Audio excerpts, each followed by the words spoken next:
day fellow hams, good day mga karadyo. This is Delta Whiskey 3 Victor Tango Lima. Kahapon, inabot sa atin itong Baofeng UV5R Mini. And inire-request ng owner, kasama nating scan, na i-program ko siya. So, ang gagawin natin ngayon is manual programming. So, mapapansin ninyo sa video ko ngayon, Tagalog tayo. So, para sa mga kapwa natin Pinoy na nagraradyo. So, ito pala is set of 2. So, pre-order to nung nakuha nila. So, dumating dalawa. Ayan. So, may manual siya. Antena niya. Malit lang. Pero, meron siyang VHF tsaka UHF. So, as usual, 136 to 174 and 400 to 520 MHz. And then, may included siyang lanyard, yung Type-C charging cable, tapos yung kanyang belt clip, yung mismong unit. Ito, tanggalin muna natin. And then, yung battery niya. So, ayan. Ayan natin sa loob.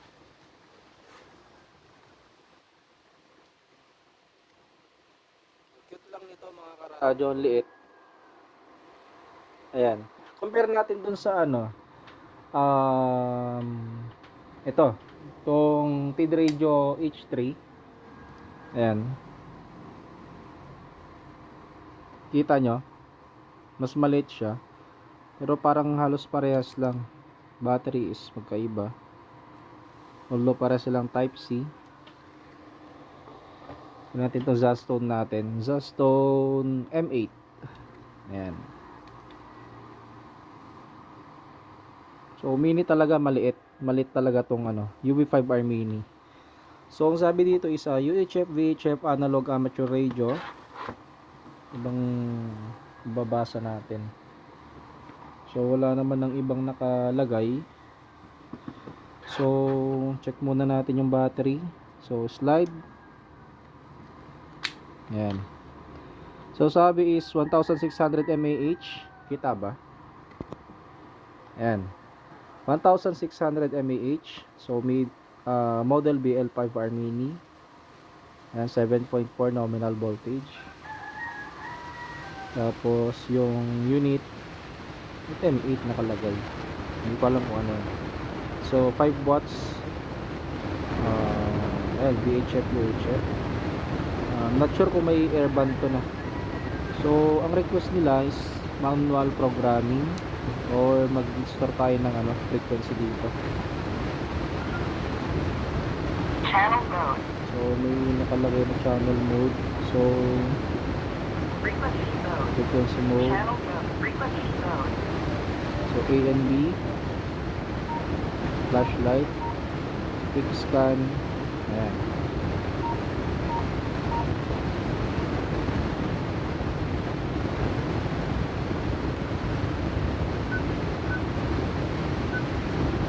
Ito, para mag-switch pala siya mga karadyo from UHF VHF 350 MHz.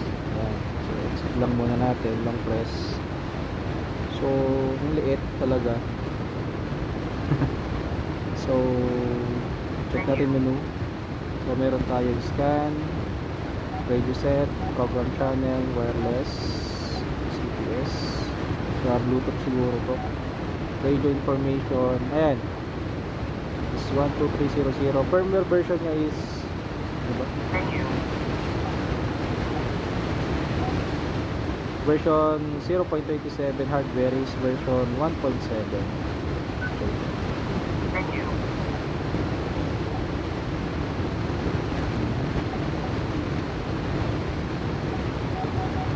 Okay.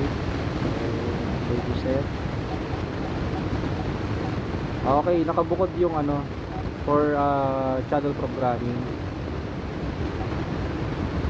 Step. Oh, meron siyang up to 100 kHz. Yung ibang Baofeng is up to 50 lang, hindi na nagkakamali. 50 kilohertz. Menu.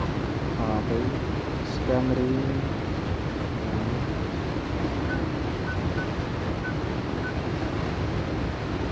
Menu. Scan node. Scan memory. Radio set. Step. Squelch. Power. Power save, I mean. Ayan. VOX. VOX level and delay. Sa delay niya, ano natin? Ayun, hanggang 0.5 second. Transmit over time. TOA. Ano to? Hindi ko pa alam to ang TOA na to. Voice. Language. English tsaka Chinese. Audio beat. Beat tone. Backlight. Power on image. It's either picture or voltage. Dual watch or dual standby. Auto lock. Alarm mode. Alarm tone. NIID. DTMF. PTTID. PTT delay. Alert. Alert. Okay. Tail tone. Ito yung ano, kung mapapansin nyo sa ibang mga Baofeng is yung STE. Menu.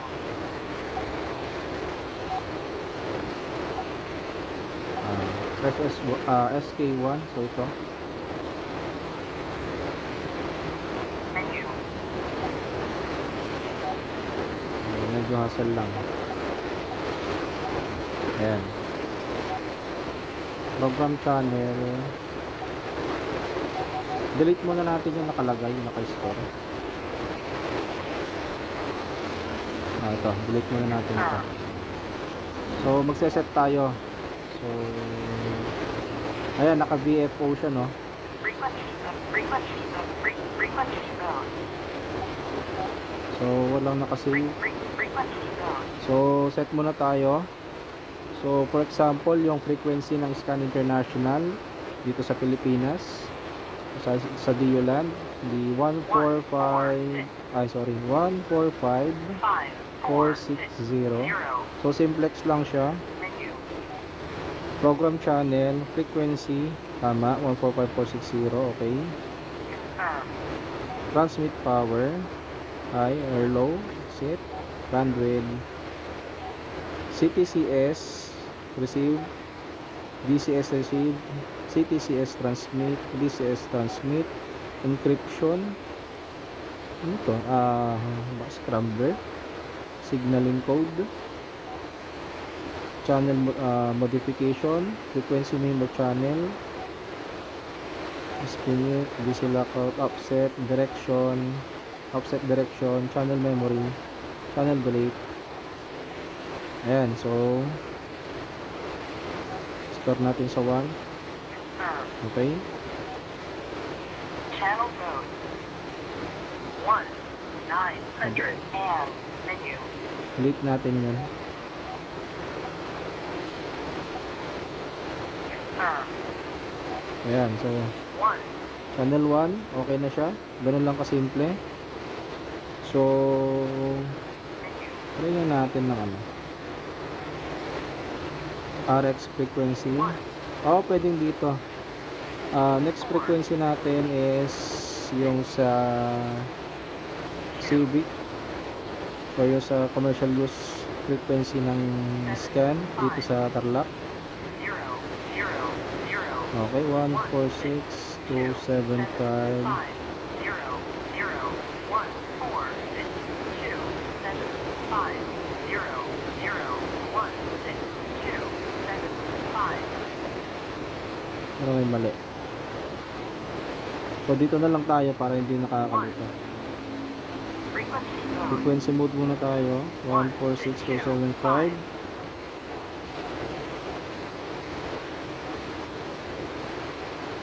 Frequency. Tama. Pansinin ninyo. 146 decimal 275.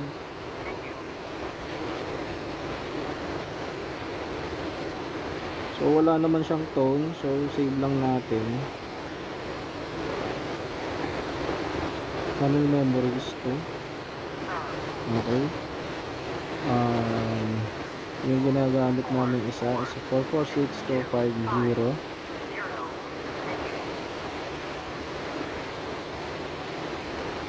Lagyan natin ng tone. Okay. Save natin.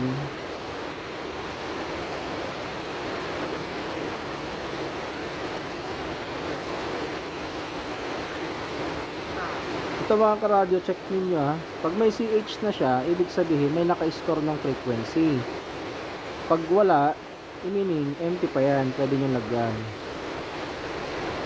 Okay na. Channel 2, 3. Try natin sa ito. Try natin yung sa isa kong balcony. Ito naka-preset na kasi ito eh. Naset ko na to. Power on. 4, 1.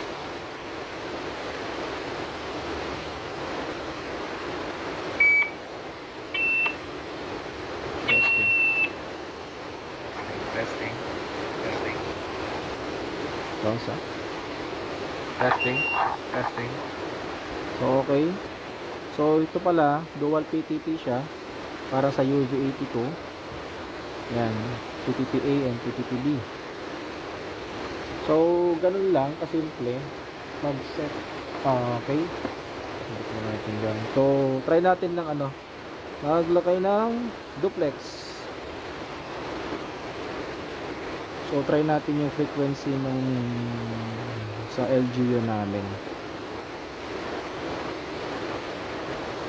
Okay, so set ko muna. Frequency mode. 14975. 775.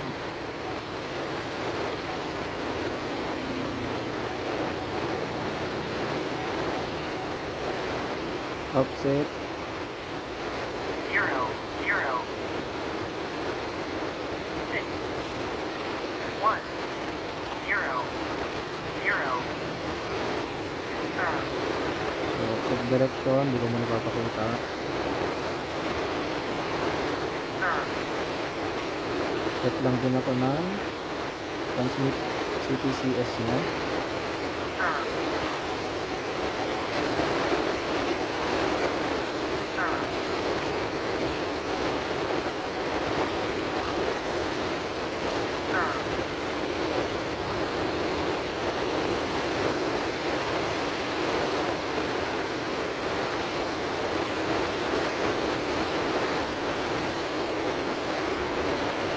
Ayan, try ko.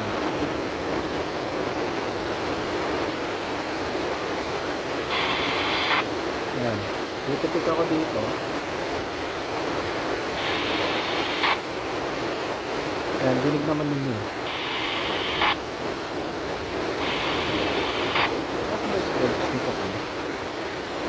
Menu. Maybe set. Set. Ayun, nasa 3. Confirm. Set lang natin yan. Ito, dinig nyo rito sa kabila. Set. Test ko.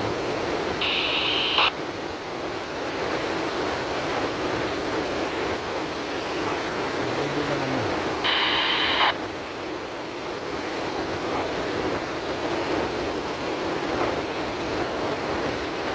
Ayan, so, ganun lang. Mag-set yung duplex. Menu. So, save na natin siya.